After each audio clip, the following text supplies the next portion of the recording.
Hello ladies and gentlemen, it's UKFN Ninja again. Hope you guys are all doing well. Out and about having a bit of a walk. Just wanted to answer personally a couple of questions. So one of the questions I got, and it's difficult to explain in comments, purely because it's a long time writing stuff out, it's easier just to say it. So the question was, can you grow in farmers' fields around edges and stuff like that? Yeah, you can, because obviously the farmer has come and put fertiliser and all sorts of stuff down in the fields. The ground's all been tilled up, and generally speaking, fields are quite well aggregated, whatever it is. They have fairly decent water flow. Yeah, not that great at knowing stuff, but yeah, whatever. So anyway, yeah, you could grow around fields, around the edges, but obviously you have the issue of the farmer seeing it. But to be honest with you, the farmer isn't really going to be looking out to see whether someone's growing a bit of weed around the edges of his like yard. So yeah, you can, but obviously you want to watch out for where people are and heights of stinging nettles and stuff like that. Now, if you want to assess the height of stinging nettles, you've got to look at the dead stinging nettles. So if you're looking at these stinging nettles down here, these are well in excess of 2 meters long, because that's the dead skeletons of last year, and then everything down there is the seeds that have sprung up from the dead plants, basically. As you guys know, it's not rocket science.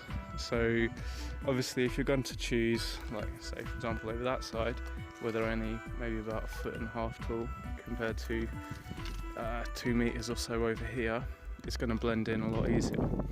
But we'll just give this site here just as an example. Anyway, you would never want to go down here because you're right by a footpath and people walk down here, and horse riders and all sorts, and the chances are someone will spot it. They might watch it grow and they might harvest it, or they might leave it alone, or they might come and pick parts of it, or they might tell other people, and whatever, and have issues. So really where people aren't is the best. So if this was, say for example, no footpath, this was in the middle of nowhere where it's quite difficult to get to. Also, you're planning, you're going to have to think about taking your plants to that location. You're also going to have to, in essence, leave them alone, because as soon as you try and come down here, like I'm saying, these are nearly 2 meters tall stinging nettles, you're going to get stung pretty nicely tending to your plants. So you're going to have to just leave them be to just grow. But yeah, so just dig a hole basically down in there. You might want to put something in it, not that much, but I mean if you've got say 2 or 3 plants, maybe in a 1 litre, 2 litre type pot, bring them down here, dig a hole, rough up the dirt a bit so it's kind of a bit tilled, and then throw the plants in there. Take yourself, I don't know, a 5 litre bottle of water, but obviously we're stacking up the weight on your back to carry it, and yeah, just plant it in the ground and then water it down, so then you get rid of all the air and the soil can all compress in it, and yeah, you're good to go. Obviously it's circumstantial, it's a plant. Not every plant is just going to grow and be beautiful and amazing. Some of them might die. That's why these plants produce arse tons of seeds, because it's an insurance that something will grow. So it's no different for this plant. Just because they want to charge £20 a seed does not suddenly make that plant so much more super powerful that it's not going to grow 1,500 seeds to propagate its life for the following season and ensure that the next generation goes through. So there's a risk of that. You'll weigh it up yourself as you go along. And in essence, that is exactly what I'm going to be doing myself. So I'm going to be coming around, not necessarily fields, some fields possibly, but we'll see. But I'm going to be looking at areas predominantly that are very open to sun, but hidden away. So if you're starting with the basis of a field, being the best possible place that you can grow, because it's entirely open to the sun. It's easy to get in and out of, but obviously for our intended purposes, it's the worst possible place you could grow, because everyone's going to see it and they're going to get chopped down, or they're going to get ripped off, and yeah, whatever. So yeah. So starting at the basis of a field and keeping that as what you want, you then work from that. So if you can create yourself a mini field by cutting out an area, that's where you look at a grow site. Obviously you want to try and make that as hidden as possible, because otherwise people will easily stumble across it and find it. And the worst time is the summer holidays. If you've got a lot of teenagers and stuff about who don't play the Xbox and shit like that and would go out into nature, they might stumble across it. So obviously you have to hide it. So that's the downside with the grow sites. Obviously everything is depending on money, because if you're going to go and spend £37 on fucking 5 seeds, it's absolutely fucking mental, mate. Like, I cannot go over it. Anyway, you know my feelings on that matter. So, yeah, obviously you don't want to get that ripped off or killed or die or whatever, because you've paid out so much money for it, and they'll justify it by saying, oh, well, you're going to get 200 grams off this plant, and 200 grams is worth blah blah amount of money for sale.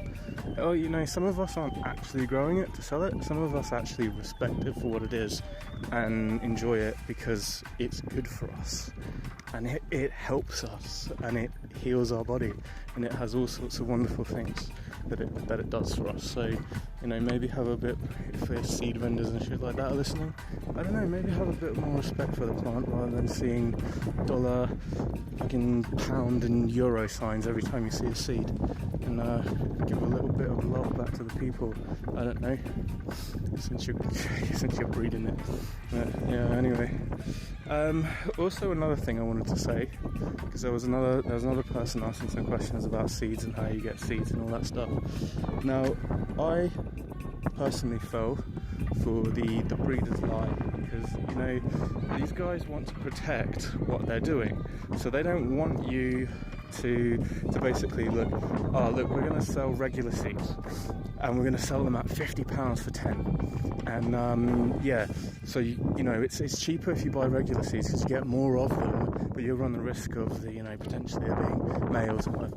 The fact of the matter is, the seeds are 50-50. They'll either be male or they'll be female. It's as simple as that. They turn into some fucked up hybrid type hermaphrodite thing. But so they'll have you say, you got to pick out all the males because otherwise they'll ruin up the weed. Well, do you know what? Nature is cleverer than us. It's been around a lot longer than us. And the one who made it is even greater than that. So let's have a little think logically about how this works. When you grow grapes or any fruit, they got seeds in it. But does it spoil the fruit because it's got seeds in it? Well, I think you guys pretty much know what the answer to that is going to be. Same thing for this. When I grew some of these plants and I bred some of them, I harvested them, and as I got lower down in the Sinsemilla, unpollinated plants, so you've got no seeds in it, that ran out. I was only then left with the stuff which had all the seeds in it. So, being desperate and not having anything else to smoke after I destroyed a jar from poorly curing, I basically smoked it. Now, that stuff was good. It was damn nice smoke. The only issue that I had with it was the fact that I had to pick out all the seeds. But it's not that much of an issue. All you do is you get a bowl and you just crumble it out, and you'll hear the seeds go ting ting ting ting in the bowl. Just separate them out. Just do it a little bud at a time,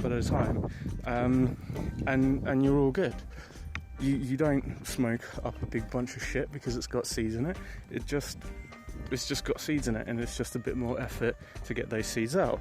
So knowing this, and obviously the breeders not wanting you to know this, and my intent is to absolutely destroy those breeders, because in my anyone who wants to make money off this plant in the way that these guys do deserves to have their business fall, because this is not a plant that should be held captive anymore, as far as I'm concerned.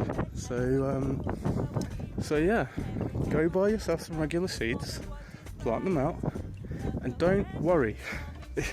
Let it do what nature has made it to do. Let it grow, and it will grow, and then you'll have seeds for the next year. Yeah, you'll have a bit of pain picking out those seeds, but give a fuck. You've now got a handful of seeds. You've now got 600 seeds. So you can now go and throw out a patch and leave that patch for more seeds. Go out and throw 6 other patches and cut out all the males, so then you don't have to worry about picking out the seeds for those ones. It's just, you know, it's criminal is what it is, what these guys have done. And I found out a lot of industries do this, where they'll barefaced lie, and they'll spread that lie like propaganda out to people, telling them, oh no, you can't do that because it will all go horribly wrong, when actually that's exactly what they do. They do exactly that themselves, because they just don't want you to know it. So yeah, for the guy who wants to know about the seeds and how to get them, buy yourself some regular seeds. Just try, if you can, when you have the males, find the strongest male. You'll know which is going to be the strongest male amongst the pack of them, because it'll be the biggest, it'll be the most bushiest, it'll have the most pollen sacs and all the rest of it. And cut down all the rest of the other males, because you want to have the strongest possible genetics that you can, so obviously the fittest of the fittest survives. You don't want to take retarded plants and then breed them with other retarded plants, because you'll just get a second generation of retards. So such is life, unfortunately. Unfortunately, it's just the way of things. So yeah, pick the strongest male, let that male breed with the females. You'll have an arse ton of seeds, and then you don't have to go back to the breeder to go and buy more seeds. And then, if you're really clever, you could go and buy some other seeds that are regular and breed them and crossbreed them and create your own lovely little plant.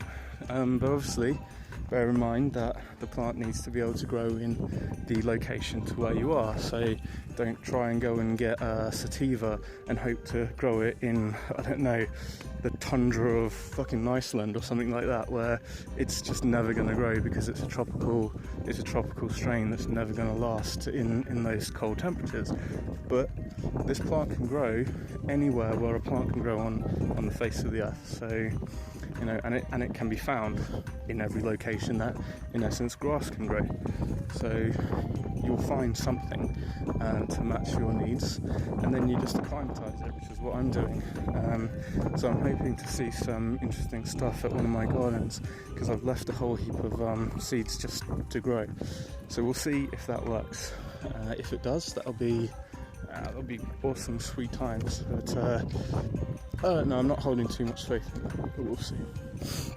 But anyway, different things. So yeah, bootleg videos, super fun. I hope you guys are enjoying them anyway. Crazy times making that video I just put up. That was 5 hours worth of pricking about with dirt and stuff and whatever. But yeah, it's enjoyable nonetheless. It's what you didn't see from last year, because my first videos when I put up, I'd done all of that stuff already. The plants were already in the pots, and I'd moved all the dirt and all of that stuff about everywhere, so you missed it all. But yeah, this is basically what I did last time, but with a bit of improvement. Yeah, a bit of improvement on it. But yeah, today is St. George's Day, so if you know what that means and who he was, big up to him, because that was a man, and yeah, well worth him being given the day, that's for sure.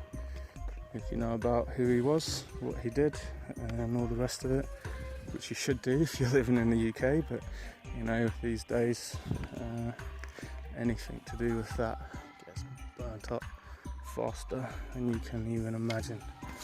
Anyway, it's times we live in, so like I said at the start of that video,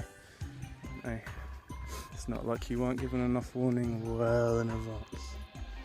So take of it what you will, and I'll take of it what I do, and I'll carry on doing what I do, and you guys carry on doing what you do, and everyone hopefully will get along. Yeah, we'll see. So hopefully the rest of those seeds will pop that are in now back in some fresh paper and back in another ocean killer bag.